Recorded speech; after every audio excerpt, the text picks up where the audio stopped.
ते मिळणं खूप कठीण आहे आजच्या खूप काळात. कठीण आहे.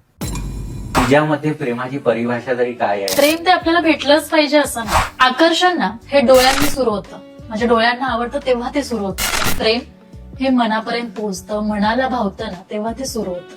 त्यात मी कमी आणि आपण जास्त पाहिजे. प्रेमाची खरी ओळख कशी पटते? तू कधीही हाक माग, मी तुझ्या जवळ येणार. हे असतं खरं प्रेम. ते कधीही वेळ बघत नाही, परिस्थिती बघत नाही, आपल्यासाठी कधीही उभा राहतो ना, इथं खरं प्रेम असतं. आणि ते मिळणं खूप कठीण आहे आजच्या खूप काळात. कठीण आहे.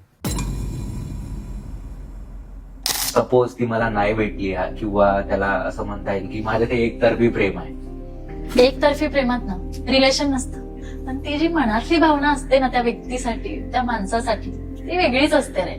म्हणजे तुमचं एकतर्फी प्रेम होतं, पण तुम्ही घरच्यांना समोर ठेवून ज्यावेळेस पासून करिअर लागला, जबाबदारी आहे, सगळ्या गोष्टी जेव्हा पाठीमागे लागल्या ना, माणूस सगळं विसरून जातो. 50-60 पर्यंत प्रेम टिकवणे हे खूप मुश्किल आहे. म्हणून आपल्या पार्टनरच्या आपण सोबत सोडणं किंवा त्याच्यावरती शंका घेणं, त्याला हाणमार करणं, ओरडणं, ते बरोबर. त्याच्या व्यवसायात सपोज तो मागे येत असेल किंवा कुठे जॉब करतो, जॉबमध्ये पण त्याला स्ट्रगल असू शकते, पण त्याच्यासोबत त्याचं प्रेम मात्र कायम आहे. एकच व्यक्ती सतत जर एफर्ट्स दाखवत असेल, सॅक्रिफाईस करत असेल की मीच करते, समोरचा व्यक्ती जर 0 सुद्धा एफर्ट दाखवत नसेल ना, तर तिथं ती कॉम्प्रोमाइजची सवय असते. पण ते जर दोन्हीकडून झालं तर ते टिकत जातं. नाहीतर काय होतं, बैलगाड्याचं एकच चाक आहे, तेच एकच झिजत असेल ना, ते कधी ना कधी तर कोसळणारच आहे.